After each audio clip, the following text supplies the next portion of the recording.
ఇవాళ రెండో రోజు కూడా చెట్టు కింద కూర్చొని ప్రజల సమస్యలు డీసీ ఆఫీస్ ముంగట చెట్టు కింద కూర్చొని ప్రజల యొక్క సమస్యలు విని అధికారులకు తెలపడం జరిగింది.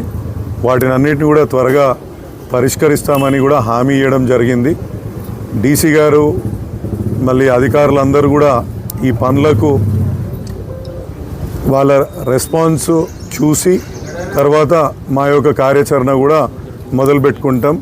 ఇక ఈ మాకు ఇచ్చిన ఆఫీస్ మంచిగా మాకు సౌకర్యవంతంగా చెట్టు కింద మంచి నీడ ఉంది, మరి ఎండ తగలకుండా మంచి గాలి వస్తుంది.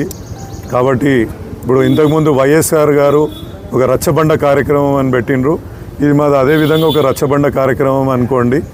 మరియు మళ్ళీ లేదంటే జన్మభూమి కార్యక్రమం అప్పుడు చంద్రబాబు నాయుడు గారు స్టార్ట్ చేసిండ్రు, మా కేసీఆర్ గారు కూడా ఇట్లాంటి కార్యక్రమాలు అనేకం చేసిండ్రు. వాళ్ళ స్ఫూర్తితోటి మేము కూడా ఈ యొక్క ప్రజల వద్దకే ఇప్పుడు ప్రజాపాలన అంటున్నారు కాబట్టి ప్రజాపాలన మేము డీసీ ఆఫీస్ ముంగట ఉంటే వాళ్ళకి సంబంధించి ఉదాహరణకి ఇప్పుడు మా సమగ్ర సర్వే చేసిన మా అనేక మంది మహిళలు ఇక్కడికి రావడం జరిగింది. వాళ్ళకి సంబంధించిన డబ్బులు ఇవ్వమంటే కూడా కిందికి మీదికి వాళ్ళని తింపుతూ వాళ్ళని సతాయిస్తున్నారు. మళ్ళీ పని చేయించుకుంటారు, వెట్టి చాకిరి చేయించుకుంటారు వాళ్ళతోటి, బట్ వాళ్ళకి ఇవ్వాల్సిన డబ్బులు మాత్రం ఇవ్వట్లేదు. అదేవిధంగా ఇలా ఇంద్రమ్మ ఇండ్ల గురించి అనేక మంది వస్తున్నారు. ఇంద్రమ్మ ఇండ్లని మరి డీసీ గారు ఏ విధంగా దాన్ని సహకరించి వాళ్ళకి ఏ విధంగా ఇండ్లు ఇప్పిస్తారో అధికారులు చెప్పాల్సిందిగా ప్రతి ఒక్కరిని డీసీ గారి దగ్గర తీసుకెళ్తున్నాం. అవి మరి డీసీ గారితో కాకపోతే జెడ్సీ గారి దగ్గరికి, కమిషనర్ గారి దగ్గరికి, గవర్నమెంట్ దగ్గర కూడా తీసుకెళ్తాము.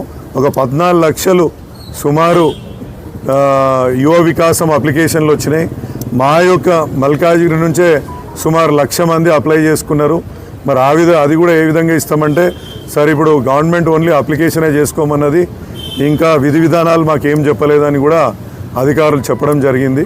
సో ఇక్కడ ఉంటే అనేక సమస్యలు మాకు తెలుస్తున్నాయి.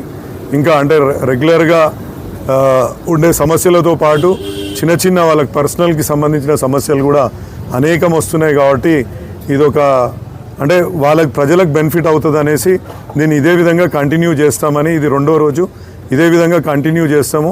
ఇవాళ